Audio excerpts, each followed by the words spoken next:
Welcome to news alerts. ఏపీలో కొత్త ప్రభుత్వం రాగానే పలు కీలక పదవుల్లో ఉన్న వారు తప్పుకోవడమో లేక కొత్త ప్రభుత్వమే వారిని సాగనంపడమో జరుగుతోంది. ప్రముఖ పుణ్యక్షేత్రం తిరుమల వ్యవహారాలు పర్యవేక్షించే టీటీడీ నుంచే ప్రక్షాళన చేపడతామని సీఎం చంద్రబాబు ప్రకటించారు. ఇప్పటికే టీటీడీ ఈవోగా ఉన్న ధర్మారెడ్డిని తొలగించారు. ఆయన స్థానంలో టీటీడీ కొత్త ఈవోగా జె శ్యామలరావును నియమించారు. ఈ మేరకు ఉత్తర్వులు జారీ అయ్యాయి. కాగా తొలగింపునకు గురైన ధర్మారెడ్డి సెలవుపై వెళ్లారు. శ్యామలరావు ప్రస్తుతం ఉన్నత విద్యాశాఖ ముఖ్య కార్యదర్శిగా ఉన్నారు. ఆయన గతంలో జలవనరుల శాఖ ముఖ్య కార్యదర్శిగా కూడా పనిచేశారు.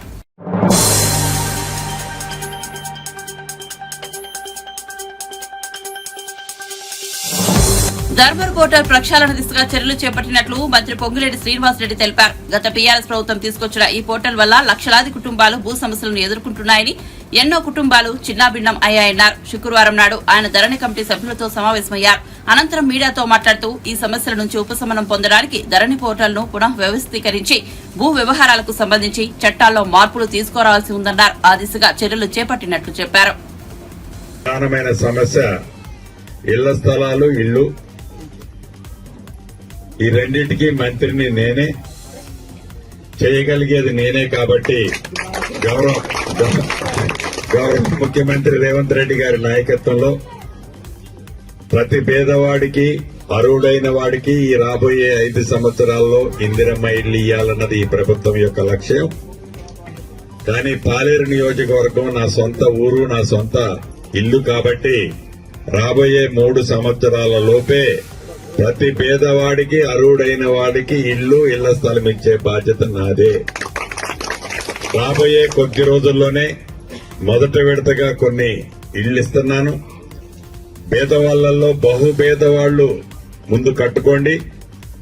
వచ్చే సంవత్సరం ప్రభుత్వ స్థలాలన్నీ కూడా గతంలో సురేష్ గారు, మిగతా మిత్రులు చెప్పారు, పెద్దవాళ్లు ఏదైతే కబ్జా చేసిన స్థలాలున్నాయో అవన్నీ బయటికి తీసి పేదోడికి పంచుతా. ఆ పంచే దాంట్లో ఇళ్ల స్థలాలు లేని ప్రతి వాళ్ళకి ఇళ్ల స్థలం కూడా ఇచ్చే బాధ్యత నాదే. ఇక ప్రధానమైంది, గడిచిన 10 సంవత్సరాల్లో ఆనాటి ప్రభుత్వం ఒక తెల్ల రేషన్ కార్డు లేదు, ఆసరా పెన్షన్ లేదు. ఈ రాబోయే కొద్ది రోజుల్లోనే ప్రభుత్వం తీయట కబురు మీకు చెప్పబోతుంది. తెల్ల రేషన్ కార్డుతో పాటు ఆసరా పెన్షన్ అర్హులైన వాళ్లకే ఇవ్వటం జరుగుద్ది. అర్హులైన వాళ్లు అనే పదాన్ని మీరు అండర్లైన్ చేసుకోవాలి.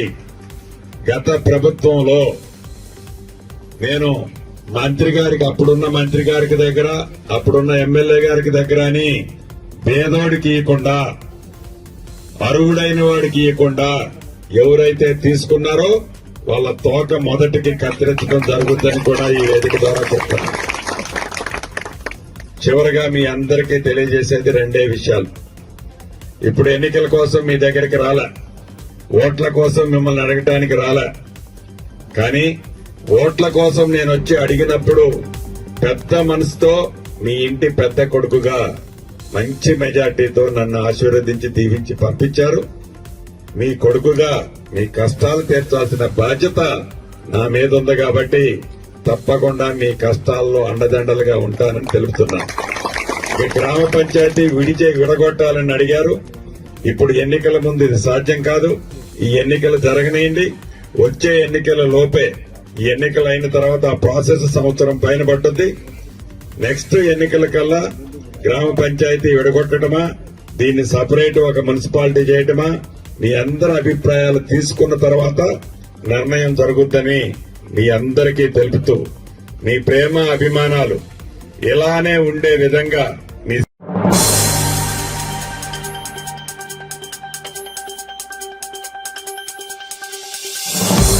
సచివాలయంలో 5వ బ్లాక్ లో గృహ నిర్మాణం, సమాచార శాఖ మంత్రి కొలుసు పార్థసారథి బాధ్యతలు స్వీకరించారు. అధికారులు, పండితుల సమక్షంలో మంత్రి పార్థసారథి బాధ్యతలు స్వీకరిస్తూ సంతకం చేశారు. చేపట్టిన విషయం తెలిసిందే. ప్రభుత్వాలు మొత్తం 20,62,000 ఇల్లు శాంక్షన్ అయితే గత ప్రభుత్వ హయాంలో వాళ్ళు కేవలం 6.8 లక్షలు మాత్రమే పూర్తి చేయగలిగారు. మిగతా 13.8 లక్షలు పూర్తి చేయలేక బెనిఫిషరీస్కి లబ్ధి జరగకుండా మరి మిగిలిపోయిన విషయాన్ని మీ దృష్టికి తీసుకొస్తా ఉన్నాను. మరి తప్పుకోకుండా వీటన్నిటినీ కూడా చంద్రబాబు నాయుడు గారి నాయకత్వంలోని ప్రభుత్వం వీటన్నిటిని కూడా పూర్తి చేయడానికి చిత్తశుద్ధితో కృషి చేసి దానికి కావాల్సిన నిధుల్ని కేంద్ర ప్రభుత్వం నుంచి కానివ్వండి, స్టేట్ ప్రభుత్వం నుంచి కానివ్వండి సమకూర్చుకొని బెనిఫిషరీస్కి లబ్ధి చేకూరేట్టు తగు చర్యలు తీసుకుంటామని చెప్పేసి మనం చేస్తామని నేను.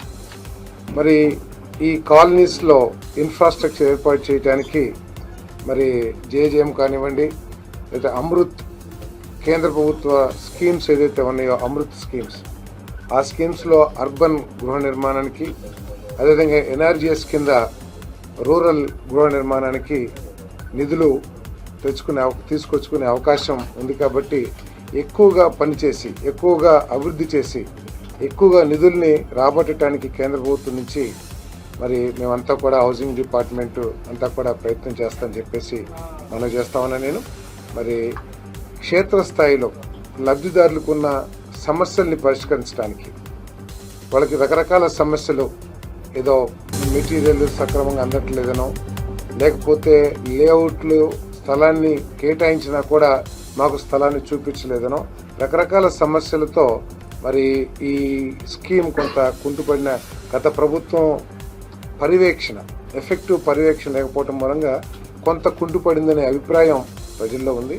అటువంటి అభిప్రాయం లేకోకుండా లబ్ధిదారులకు ఉన్న సమస్యలన్నింటినీ పరిష్కరించే ప్రభుత్వం తరపు నుంచి ఏదేది చేయాలో వాటన్నిటిని కూడా సక్రమంగా అందుతున్నాయా లేదా టైమ్లీ మేమంతా రివ్యూ చేసుకుంటూ లబ్ధిదారుడికి మేలు జరిగే విధంగా, అదేవిధంగా ఈ స్కీమ్స్లో ఇంకా ఏదైనా ఇంప్రూవైజేషన్ చేసి ఇంకా మెరుగైన పద్ధతులు ఏదైనా అవలంబిస్తాం మూలంగా లబ్ధిదారులకి ఎక్కువగా మేలు చేకూరుతుందని చెప్పేసి కూడా ఆలోచించేస్తున్నామని చెప్పేసి మనం చేస్తాను. మరి చంద్రబాబు నాయుడు గారి నాయకత్వంలో దీని మీద సమీక్ష చేసి ఇంకా ఈ హౌసింగ్ డిపార్ట్మెంట్లో ఎటువంటి నిర్ణయాలు తీసుకోవచ్చు, అయితే నిర్మాణంలో ఏ విధంగా ఇంప్రూవ్ చేయొచ్చు, ఇవన్నీ కూడా కూలంకషంగా ముఖ్యమంత్రి గారితో చర్చించి తగు చర్యలు తీసుకుని లబ్ధిదారులకి ఎక్కువగా మేలు జరిగేటట్టు చేస్తామని చెప్పేసి మనం చేస్తాం. మరి మరొక్కసారి చంద్రబాబు నాయుడు గారికి, పవన్ కళ్యాణ్ గారికి, మోడీ గారికి, లోకేష్ గారికి ధన్యవాదాలు తెలియజేస్తాం. మీడియా వాళ్ళకి ఇక హౌసింగ్ గురించి గతంలో కూడా పెండింగ్ ఉంది, గత ప్రభుత్వం పెండింగ్ చేసింది. తప్పకుండా ఇప్పుడే కదా తీసుకుంటే ఇప్పుడే తీసుకున్నాం. తప్పకోకుండా చర్చించి తగు నిర్ణయాలు తీసుకుంటాం. ఓకే,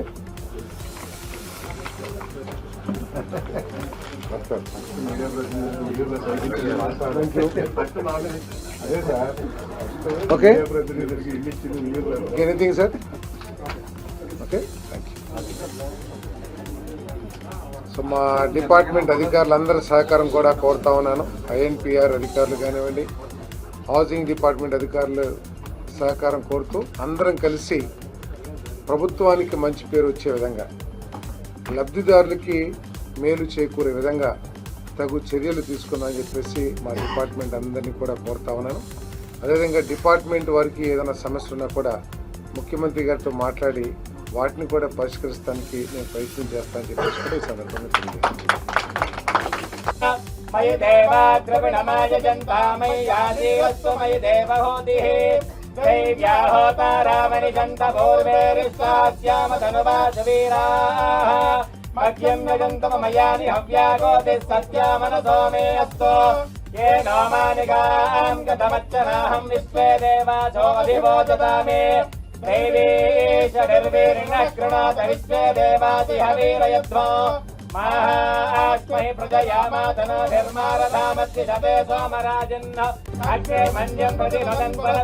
మొట్టమొదటిగా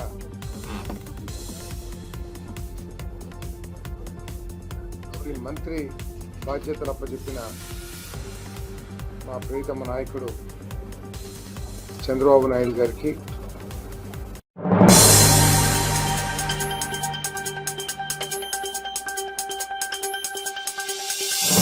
ఇటలీలో జరుగుతున్న G7 దేశాల సదస్సుకు హాజరైన ప్రధాని నరేంద్ర మోదీ తన పర్యటనలో భాగంగా పోప్ ఫ్రాన్సిస్ ను కలిశారు. పోప్ ఫ్రాన్సిస్ ను ఆత్మీయ ఆలింగనం చేసుకున్నారు. ఆయనతో ఆప్యాయంగా ముచ్చటించారు. ఈ భేటీకి సంబంధించి మోదీ సోషల్ మీడియాలో స్పందించారు. G7 సదస్సు సందర్భంగా పోప్ ఫ్రాన్సిస్ ను కలిశాను. మెరుగైన ప్రపంచం దిశగా ఆయన సేవలను, ప్రజల పట్ల ఆయన చిత్తశుద్ధిని నేను అభిమానిస్తాను. భారత్ కు రావాలని పోప్ ఫ్రాన్సిస్ ను ఆహ్వానించాలని వెల్లడించారు. ఇక ఇటలీ ప్రధాని జార్జియో మెలోనివి మోదీ కలిసిన ఫోటోలు కూడా సోషల్ మీడియాలో వైరల్ అవుతున్నాయి.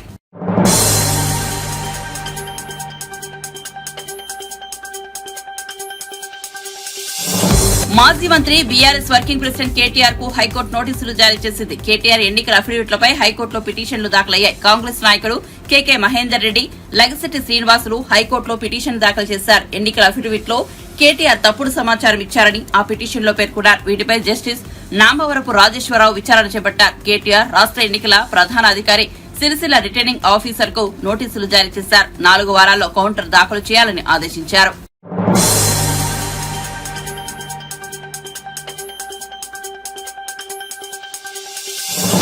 కాకినాడ జిల్లా రాయుడుపాలెంకు చెందిన ఆరుద్ర అనే మహిళ గురించి తెలిసిందే. కదల్లేని స్థితిలో వీల్ చైర్ కే పరిమితమైన తన కుమార్తె కోసం ఆరుద్ర పడిన తపన రాష్ట్ర ప్రజలందరినీ కలిచివేసింది. తన కుమార్తెకు వైద్యం కోసం ఇల్లు అమ్ముకుంటుంటే పోలీసులు అడ్డుపడి వేధిస్తున్నారంటూ గత ప్రభుత్వ హయాంలో ఆరుద్ర సీఎం జగన్ కార్యాలయానికి వచ్చారు. పోలీసులపై చర్యలు తీసుకోవాలని కోరారు. తనకు అక్కడ న్యాయం జరగలేదంటూ చేయి కోసుకుని ఆత్మహత్యకు ప్రయత్నించారు. ఇప్పుడు ప్రభుత్వం మారింది. టీడీపీ అధినేత చంద్రబాబు ముఖ్యమంత్రిగా కూటమి రాష్ట్రంలో అధికారం చేపట్టింది. ఈ నేపథ్యంలో ఆరుద్ర తన కుమార్తె సాయి లక్ష్మీచంద్ర సహా అమరావతికి వచ్చారు. తనను కలవడానికి ఆరుద్ర ప్రయత్నించిందని తెలుసుకున్న చంద్రబాబు ఆమెను సచివాలయానికి పిలిపించి మాట్లాడారు.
మంత్రులకు శాఖల కేటాయింపులో భాగంగా కింజరపు అచ్చెన్నాయుడికి వ్యవసాయ శాఖ అప్పగించారు. దీనిపై అచ్చెన్నాయుడు స్పందించారు.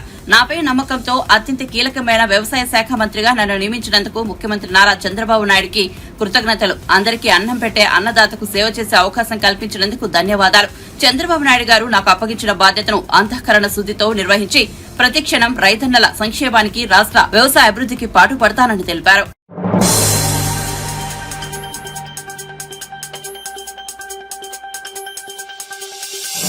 పాయకరావుపేట అసెంబ్లీ స్థానం నుంచి టీడీపీ అభ్యర్థిగా గెలిచిన వంగల్పూడి అనితకు అత్యంత కీలకమైన హోం మంత్రిత్వ శాఖను కేటాయించడం తెలిసిందే. దీనిపై అనిత స్పందించారు.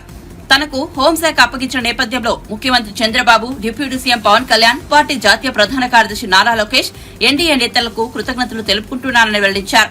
రాష్ట్ర పోలీసు వ్యవస్థలో మార్పు తీసుకొస్తామని అనిత చెప్పారు. కొంతమంది పోలీసు అధికారులు పద్ధతి మార్చుకోవాలని హితవు పలికారు. మార్పు రాకపోతే తామే మార్చుతామని హెచ్చరించారు. మాచర్లలో చంద్రయ్య హత్య వంటి కేసులను రీఓపెన్ చేసి పూర్తి స్థాయిలో దర్యాప్తు చేస్తామని వంగల్పూడి అనిత స్పష్టం చేశారు. టీడీపీ కార్యకర్తలు, నేతలు గత 5 ఏళ్లుగా తీవ్ర ఇబ్బందులు ఎదుర్కొన్నారని, అక్రమ కేసులపై సమీక్ష జరుగుతోందని అన్నారు.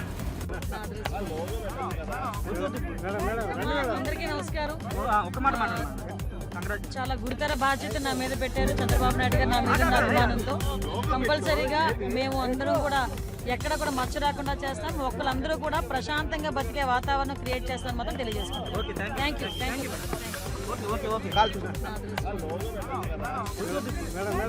అందరికీ నమస్కారం.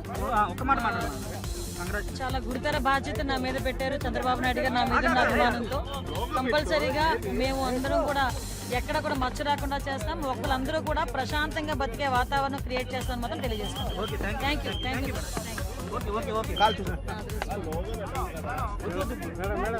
అందరికీ నమస్కారం. చాలా గురుతర బాధ్యత నా మీద పెట్టారు చంద్రబాబు నాయుడు గారు. నా మీద ఉన్న అభిమానంతో కంపల్సరీగా మేము అందరం కూడా ఎక్కడ కూడా మచ్చ రాకుండా చేస్తాం. ఒక్కరందరూ కూడా ప్రశాంతంగా బతికే వాతావరణం క్రియేట్ చేస్తాం మాత్రం తెలియజేస్తాం. Thank you.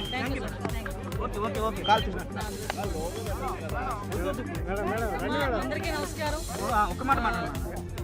చాలా గురుతర బాధ్యత నా మీద పెట్టారు చంద్రబాబు నాయుడు గారు. నా మీద ఉన్న అభిమానంతో కంపల్సరీగా మేము అందరం కూడా ఎక్కడ కూడా మచ్చ రాకుండా చేస్తాం. ఒక్కరందరూ కూడా ప్రశాంతంగా బతికే వాతావరణం క్రియేట్ చేస్తాం మాత్రం తెలియజేస్తాం. Thank you.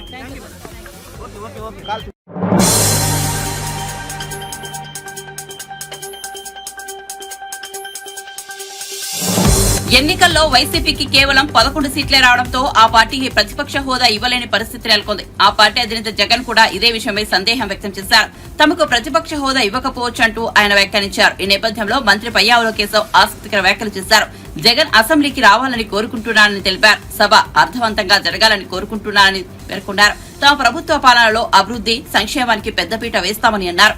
సంపద సృష్టి పేరుతో పన్నులు వేయబోమని పయ్యావుల స్పష్టం చేశారు. చంద్రబాబు బ్యాండ్ ఇమేజ్ ను ఉపయోగించుకొని రాష్ట్రానికి పరిశ్రమలు ఐటీ కంపెనీలు తీసుకొస్తామని చెప్పారు. ఉపయోగపడేలాంటి పెన్షన్ ని ఇవన్నీ సంతకాలని కూడా చంద్రబాబు నాయుడు గారు పెట్టడం జరిగింది. సీట్లో కూర్చుని ప్రజలకు ఇచ్చినటువంటి వాగ్దానాన్ని నెరవేర్చుకోవడం జరిగింది. ఈ రోజు ఒక్కసారి మీరు సెక్రటరియట్ వైపు చూడండి, ప్యాన్ చేసి చూపించండి. ఈ రాష్ట్రంలో గత 5 ఏళ్లలో ఇట్లాంటి పండుగ వాతావరణం ఒక్క రోజు కూడా సెక్రటరియట్ లో కనపడలేదు. ఇవాళ సామాన్యమైనటువంటి ప్రజానీకం సెక్రటరియట్ అంటే తాము నేరుగా రావచ్చు అనేటువంటి భావన ఈరోజు కళకళలాడుతూ కనపడుతుంది. ఇది ప్రజాప్రభుత్వం అంటే పరదాల చాటున, పోలీసు నిర్బంధాల చాటున, ఉద్యమాల అణిచివేతతోటి సాగదు. ఇది ప్రజాప్రభుత్వం అంటానికి తొలి రోజు ఈ పండుగ వాతావరణం కావచ్చు, మా చంద్రబాబు నాయుడు గారు ముఖ్యమంత్రిగా పెట్టినటువంటి సంతకాలు కావచ్చు, రాబోయేటువంటి మంచి రోజులకి సంకేతాలు అని చెప్పి నేను మీ అందరికీ కూడా తెలియజేస్తున్నాను. అద్భుతం. అసలు నేను నిజంగా దాదాపు 8 కిలోమీటర్లలో ఒక 6 కిలోమీటర్ల పాటు రైతులు రోడ్ల మీద నిలబడి నాట్యాలు చేస్తూ పూలు జల్లుతూ వాళ్ళు చూస్తుంటే మొదటిసారి ఇది మా ప్రభుత్వం. వాళ్ళెవరు ఒక్క తెలుగుదేశం కార్యకర్తలు కాదు, మీరు బాగా గుర్తుపెట్టుకోవాల్సింది రైతులు. ఇది మా ప్రభుత్వం, ఈయన మా కోసం వచ్చాడు అనేటువంటి ఒక ఆనందాన్ని అడుగడుగున చూపిస్తుంటే నిజంగా ఎటువంటి మనిషినైనా హృదయం కలిచివేసేటువంటిది. అంటే ఆనందంతో గత ప్రభుత్వం ఎంత దుర్మార్గంగా పనిచేసింది, ఇవాళ ఎంత స్వేచ్ఛగా ఉన్నారంటానికి వాళ్ళ పడిన కష్టాలన్నింటినీ గుర్తు చేసుకుని వాళ్ళ పండగ చేసుకుంటున్నారు. మా ప్రభుత్వం వచ్చింది అనేటువంటిది. అది చంద్రబాబు నాయుడు గారి ప్రభుత్వం. బాధితులు చాలా డీటెయిల్ గా వాళ్ళ చేత మీరు అందరూ లైవ్ టెలికాస్ట్ చూశారు. ఎవరు కూడా మంత్రులు కాదు, శాసనసభ్యులు కాదు, ఈ ప్రభుత్వానికి సామాన్య ప్రజలే ప్రాధాన్యము, పీపుల్ ఫస్ట్ అనేటువంటి ఓరియంటేషన్ తోనే చంద్రబాబు నాయుడు గారి పాలన సాగుతోంది. ఇవాళ ముఖ్యమంత్రి గారి పక్కన ఎవరు నుంచున్నారు? ఈ రాష్ట్రంలో పెన్షన్ అందుకోబోతున్నటువంటి అవ్వాతాతలు నుంచున్నారు. ముఖ్యమంత్రి గారి పక్కన అన్నా క్యాంటీన్ లో గత 5 ఏళ్లుగా ఆకలి అనుభవిస్తూ తమ సంపాదనంతా కూడా ఖర్చు పెడుతున్నటువంటి పేదలు, ఆటో నడుపుకునే వాళ్ళు, కూలి పని చేసుకునే వాళ్ళు, మాకు అన్నా క్యాంటీన్ వస్తుందంటే రాష్ట్ర ముఖ్యమంత్రిగా పక్కన నుంచునేటువంటి పరిస్థితులు ఉన్నాయి. అది స్వేచ్ఛ అంటే, అది ప్రజాపాలన అంటే. చదువుకునేటువంటి పిల్లలు, 10th క్లాస్ ఇంటర్మీడియట్ చదువుకున్న పిల్లలు ముఖ్యమంత్రి గారి పక్కన నుంచుని హక్కును చేర్చుకునే రకంగా మాట్లాడుతూ ఉన్నారు అనంటే అది ప్రజాపాలన, ప్రభుత్వ పాలన అనేటువంటి సంకేతం.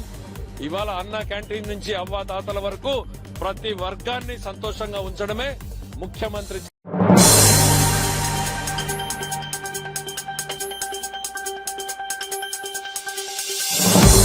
వైసీపీ నేతలు ఇప్పుడిప్పుడే ఓటమి తాలూకు దిగ్భ్రాంతి నుంచి బయటకు వస్తున్నారు. కానీ జగన్ సహా వైసీపీ నేతలందరిది ఒకటే మాట, ప్రజలకు మేం చేసిన మంచి ఏమైపోయిందంటూ ఆవేదన వ్యక్తం చేస్తున్నారు. తాజాగా మాజీ మంత్రి రోజా కూడా స్పందించారు.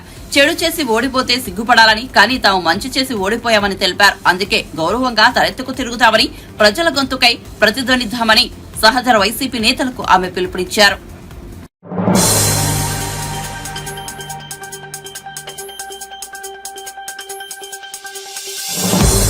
టీడీపీ సీనియర్ నేత రాజమండ్రి రూరల్ ఎమ్మెల్యే గోరంట్ల బుచ్చయ్య చౌదరి మీడియాతో మాట్లాడారు. మళ్లీ ప్రజల్లోకి రావాలని జగన్ నిర్ణయం తీసుకోవడం పట్ల వ్యంగ్యం ప్రదర్శించారు. జగన్ చేసిన నిర్వాకానికి మళ్లీ జనంలోకి వస్తే రాళ్లు చెప్పులు వేస్తారని, జరిగేది ఇదేనని అన్నారు. బూతులు తిట్టే వాళ్లను సంకలో పెట్టుకుని తిరిగే జగన్మోహన్ రెడ్డి నీతులు చెబుతున్నారని మండిపడ్డారు. తాడేపల్లి ప్యాలెస్ ను వదిలి ఏనాడైనా ప్రజల్లోకి వచ్చావా అని ప్రశ్నించారు. 5 ఏళ్ల తర్వాత చెంచల్గూడ జైల్లో ఉంటాడో, రాజమండ్రి సెంట్రల్ జైల్లో ఉంటాడో తెలియదు అని ఎద్దేవా చేశారు. నాడు తండ్రిని అడ్డం పెట్టుకుని దోచుకున్నది కొంతే, ఈ 5 ఏళ్లలో అంతకు 10 రెట్లు ఎక్కువ దోచుకున్నాడని గోరంట్ల ఆరోపించారు. జైల్లో ఉంటాడు, వీటన్నిటిపై సమగ్ర విచారణ జరుగుతుందని, దోషులకు శిక్ష తప్పదని హెచ్చరించారు. హత్య రాజకీయాలు, దోపిడీకి పాల్పడిన జగన్ శిక్షకు అర్హుడు అని స్పష్టం చేశారు. ఇది త్యాగిద్దారు అనుకుంటే ఏం జరిగిద్దో జగన్మోహన్ రెడ్డిని అలా ఎమ్మెల్యేని ఎంపీని చూసాం. పదవి శాశ్వతం కాదు, 5 సంవత్సరాలకు ఒకసారి అధికారం ఇస్తారు. 5 సంవత్సరాలు గౌరవంగా ఉంటే మరోసారి అవకాశం ఇస్తారు. ఒకటి నా రికార్డు ఎంతమంది బ్రేక్ చేస్తారో చూద్దాం.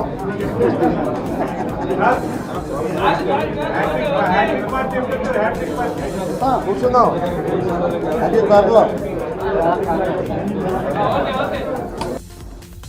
వాళ్ళ మీద చర్యలు తీసుకోవాలి. ఎందుకంటే దోషులు తప్పించకపోతే మరొకరు తయారవుతారు. అలాంటి దోషులు లేకుండా ఉండాలంటే తగిన కఠినమైన శిక్షలు అమలు చేయాల్సిన అవసరం ఉంది. జగన్మోహన్ రెడ్డి దగ్గర నుంచి దోచుకున్న అధికారులందరినీ కూడా మనం యాక్షన్ తీసుకోవాల్సిన పరిస్థితి ఉంది.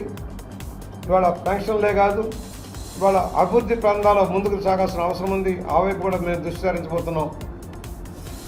ఒక మంచి పరిపాలన ఇవ్వాలన్న లక్ష్యం. అధికారులు కూడా మనవి చేస్తున్నాం. తప్పుదారిలో నడిచిన అధికారులారా, ప్రభుత్వాలు మారతాయి, కానీ అధికారాన్ని చలాయించేది మీరు. నాయకులు చెప్పారని ఇష్టారాజ్యంగా తోకలాడిస్తే నష్టపోయేది మీరే. ప్రజల కోసం చట్ట ప్రకారం రాజ్యాంగబద్ధంగా ఉండాలి. రాజ్యాంగ వ్యతిరేకంగా నిర్ణయం తీసుకున్న మీ అందరి మీద కూడా కఠిన చర్యలు ఉండాల్సిన అవసరం ఉంది. చట్టాన్ని గౌరవించగా, రాజ్యాంగాన్ని గౌరవించగా మౌలిక హక్కులను హరిస్తే ఏ విధంగా ఫలితం ఉంటుందో రుచి చూపించాల్సిన అవసరం ఉంది. ఎందుకంటే మన దగ్గర కూడా చూసాం, రెవెన్యూ శాఖ ఏ విధంగా భూముల్ని కబ్జా చేసిందో. భూములను కబ్జా చేయడం కోసం ఒక చట్టం తెచ్చింది ఈ ప్రభుత్వం. దాన్ని ఒక కలంపోటుతో రద్దు చేస్తా చంద్రబాబు గారు వాళ్ళు నిర్ణయం తీసుకున్నారు. ఎవరి భూములు ఎవరికో తెలియదు, ఎవరెవరు కట్టబెట్టారో తెలియదు. ఈ మధ్యకాలంలో మన జిల్లా రెవెన్యూ యంత్రాంగం కానీ అనేక జిల్లాల్లో కానీ ఏ విధంగా భూములు కబ్జా చేశారో ఒక దృష్టాంతం ఉంది. ఈస్ట్ గోదావరిలో కూడా రెవెన్యూ కలెక్టరేట్ మీద విచారణ చేయాల్సిన అవసరం ఉంది. చాలా భూములు అన్యాక్రాంతమైనాయి. చాలామంది వస్తూ ఉన్నారు, మా భూములు పోయినాయి, ఎవరెవరికో పట్టాలు ఇచ్చేశారు, మ్యూటేషన్ చేశారని చెప్తూ ఉన్నారు. సమగ్ర విచారణ చేయాలని మేము డిమాండ్ చేస్తున్నాం. అలాంటి కలెక్టర్ల మీద, అధికారుల మీద చర్యలు తీసుకోవాలి. ఎంఆర్ఓలు కానీ, బీఆర్ఓలు కానీ ఎవరైతే తప్పుడు డాక్యుమెంట్లు సృష్టించి అసలైన లబ్ధిదారులకు దగా చేసి కొంతమంది అధికార పక్ష నాయకులకు ఒత్తాసు పలికి తప్పులు చేశారో వాళ్ళందరినీ శిక్షించాల్సిన అవసరం ఉంది. వాళ్ళు అందుకనే మొదటిగా 4 ఫైల్ దస్తాల మీద సంతకాలు పెట్టి ఇవాళ అమలు చేస్తా ఉన్నాం. భవిష్యత్తులో ప్రజలకు అవసరమైన చట్టాలను రూపుదిద్దుతాం, సక్రమైన పరిపాలన అందిస్తాం, శాంతి భద్రతలు కాపాడుతాం, గంజాయి లాంటి మహమ్మారి నుంచి, మత్తు పదార్థాల నుంచి విముక్తి కల్పించేలాగా కార్యాచరణ తీసుకుంటాం. రాష్ట్రానికి పేద ప్రజల బతుకుల్లో వెలుగులు నింపడమే లక్ష్యంగా, పేదరిక నిర్మూలన లక్ష్యంగా అన్ని రంగాల అభివృద్ధి, సమగ్ర అభివృద్ధి ధ్యేయంగా ముందుకు వెళ్లాల్సిన అవసరం ఉంది. ఆ వైపు అందరం కూడా దృష్టి సారిస్తామని సవినయంగా మనవి చేస్తూ, ఇంత బ్రహ్మాండమైన మ్యాండేట్ ఇచ్చారు, మీ అందరికీ మేము రుణపడి ఉన్నాం. సేవా లక్ష్యంలో పనిచేసి సంక్షేమం కానీ అభివృద్ధి కానీ 2 కళ్ళుగా తీసుకొని ప్రతి ఒక్కరికి అండగా నిలబడటం, ముఖ్యంగా అణగారిన వర్గాలకి, పేద వర్గాలకి, బాధితుల పక్షాన్ని నిలబడతామని సవినయంగా మనవి చేస్తూ ఉన్నాం. ఇంతంత మెజార్టీలు మీరు ఇచ్చారంటే ఏ జయంతో ఇచ్చారో మేము అర్థం చేసుకోగలం. ఆ జయం నెరవేరేదానికోసం మేము అందరం కూడా కృషి చేస్తామని సవినయంగా మనవి చేస్తూ ఉన్నాం. మా వరకు మేము ఎన్నో ఇబ్బందులు పడ్డాం, ప్రోటోకాల్ పాటించలే, అధికార దుర్వినియోగం, కనీసం ప్రతిపక్ష నాయకులకి గౌరవించే పరిస్థితి కూడా లేకుండా పోయింది. అటు ముఖ్యమంత్రి కానీ, ప్రభుత్వం కానీ, అధికారులు కానీ కనీసం ప్రతిపక్ష ఎమ్మెల్యేలను గౌరవించిన పాపాన పోలే. ఇవాళ ఇళ్ల చుట్టూ తిరుగుతారు, వంగి దండాలు పెడతారు, కనీస గౌరవించాలని ఇంగిత జ్ఞానం కూడా లేకుండా పోయింది. ప్రోటోకాల్ నిబంధనలకు విరుద్ధంగా వ్యవహరించారు. అలాంటి వాళ్ళంతా ఒక కంట కనిపెట్టి ఉంటామని కూడా మేము మనవి చేస్తూ ఉన్నాం. నాకు సంబంధించి 42 సంవత్సరాల సుదీర్ఘ రాజకీయంలో ఎన్నో ఎత్తుపల్లాలు ఎదురు చూసాం, ఎన్నో ఒడిదుడుకులు ఎదురు చూసాం. ప్రజల కోసం నీతిగా, నిజాయితీగా వ్యవహరించాం. మాట తప్పలేదు, మాట తిప్పలేదు. అభివృద్ధి ధ్యేయంగా పనిచేశాం. ఫలితంగా 7 సార్లు రాజమండ్రి సిటీలో కానీ రూరల్లో కానీ గెలిపించారు. వాళ్ళందరికీ నేను రుణపడి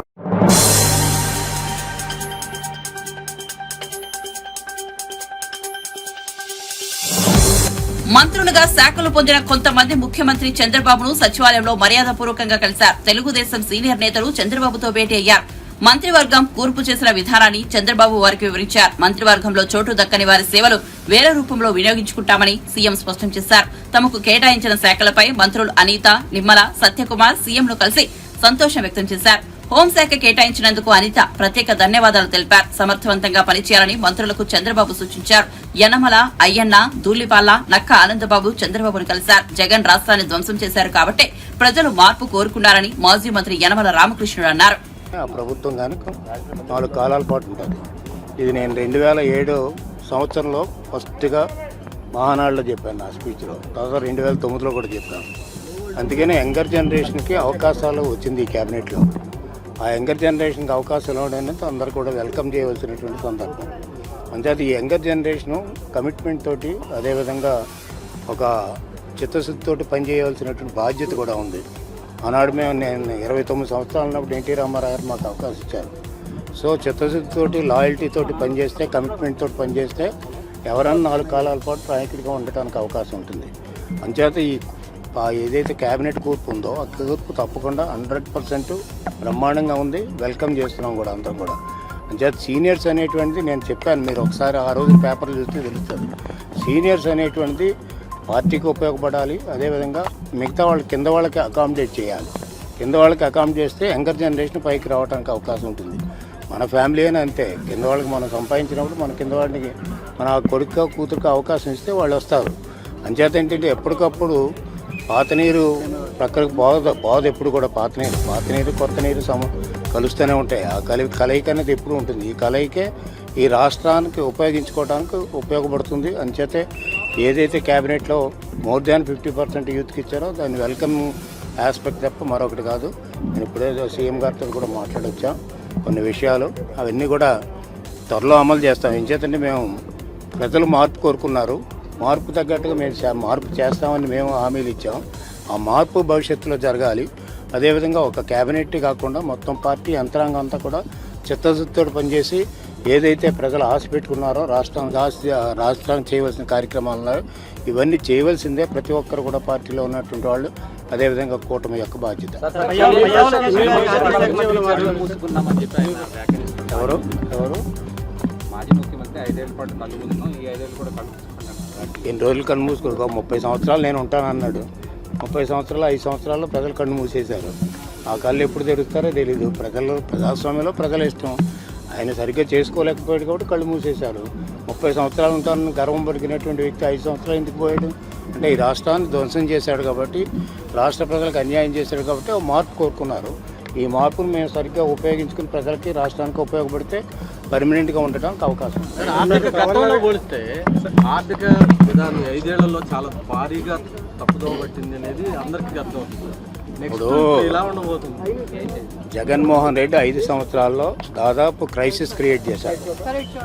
ఎకానమీ క్రైసిస్ కాదు, ఫైనాన్షియల్ క్రైసిస్ కాదు, అదేవిధంగా అనేక రకాల డెవలప్మెంట్ లేకుండా చేశారు. చేత మెయిన్గా ఏంటంటే ఫైనాన్షియల్ క్రైసిస్ ఉంది ఇప్పుడు, అదేవిధంగా ఎకానమీ క్రైసిస్లో ఉంది. ఈ రెండును కూడా తట్టుకోవాల్సినటువంటి బాధ్యత ఉంది. అంచేత కొంత టైం పట్టినప్పుడు కూడా చంద్రబాబు నాయుడు గారు సముద్రుడు కాబట్టి ఆయన ఫైనాన్స్ మినిస్టర్ చేశాడు. అదేవిధంగా ముఖ్యమంత్రి చాలా సంవత్సరాలు చేస్తారు, అనుభవం ఉన్నటువంటి నాయకుడు కాబట్టి మేజర్ క్రైసిస్ ఈ రెండు ఏవైతే ఉన్నాయో ఈ క్రైసిస్ నుంచి బయటకు రావడం అంత పెద్ద ఇష్యూ ఏం కాదు. అదేవిధంగా మనం చేయవలసింది ఏంటంటే వెల్ఫేర్ కార్యక్రమాలు ఆల్రెడీ అనౌన్స్ చేశారు 5 కూడా మనం వెల్కమ్ చేస్తున్నాం. దీంతో పాటు ఏంటంటే డెవలప్మెంట్ జరగాలి. డెవలప్మెంట్ జరగకపోతే మీకు దాదాపు ఈనాడు ప్రపంచంలో 24 దేశాల్లో ఎలక్షన్లు జరుగుతున్నాయి. ఎప్పుడు కూడా ఎలక్షన్లో అన్ని విషయాలతో పాటు గవర్నెన్స్ కూడా ఒక ఇష్యూ అయింది. బ్యాడ్ గవర్నెన్స్, వర్స్ట్ గవర్నెన్స్ తిప్పికొట్టిన దేశాలు చాలా ఉన్నాయి. అదేవిధంగా ఈ రోజున ఏంటంటే మన రాష్ట్రంలో కూడా ఈ వరస్ట్ గవర్నెన్స్ తిప్పికొట్టి ఒక మంచి గవర్నమెంట్ రావాలని ఎన్నుకున్నప్పుడు ఆ మంచి గవర్నమెంట్ యొక్క బాధ్యత ఈ రాష్ట్రాన్ని బాగు చేసేటువంటి బాధ్యత, అదేవిధంగా రాష్ట్ర ప్రజలకు న్యాయం చేకూర్చేటువంటి బాధ్యత ఈ కొత్త ప్రభుత్వం మీద ఉంటుంది. కాబట్టి వీళ్ళంతా కూడా కష్టపడి పనిచేయాలి. అందులోకి అనుభవం కలిగినటువంటి నాయకుడు చంద్రబాబు నాయుడు గారు ఆయన సారథ్యంలో తప్పకుండా ఈ రాష్ట్రానికి న్యాయం జరుగుతుంది.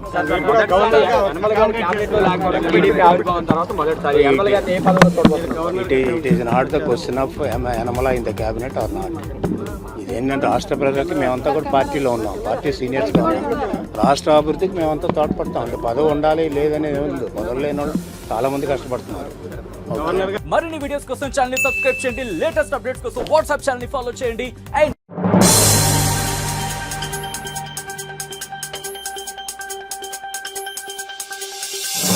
తిరుపతి జిల్లాలోని శ్రీ కాళహస్తీశ్వర ఆలయాన్ని ప్రముఖ సినీ నటుడు సాయి కుమార్ కుటుంబ సభ్యులతో కలిసి దర్శించుకున్నారు. ఆలయంలో నిర్వహించే రాహుకేతు సర్పదోష నివారణ పూజలో సాయి కుమార్ తనయుడు సినీ హీరో ఆది పాల్గొన్నారు. శ్రీ వాయులింగేశ్వర స్వామి సమేత శ్రీ జ్ఞాన ప్రసూనాంబిక దేవుని దర్శించుకున్నారు. అనంతరం ఆలయ అధికారులు తీర్థ ప్రసాదాలను సాయి కుమార్ కుటుంబ సభ్యులకు అందజేశారు.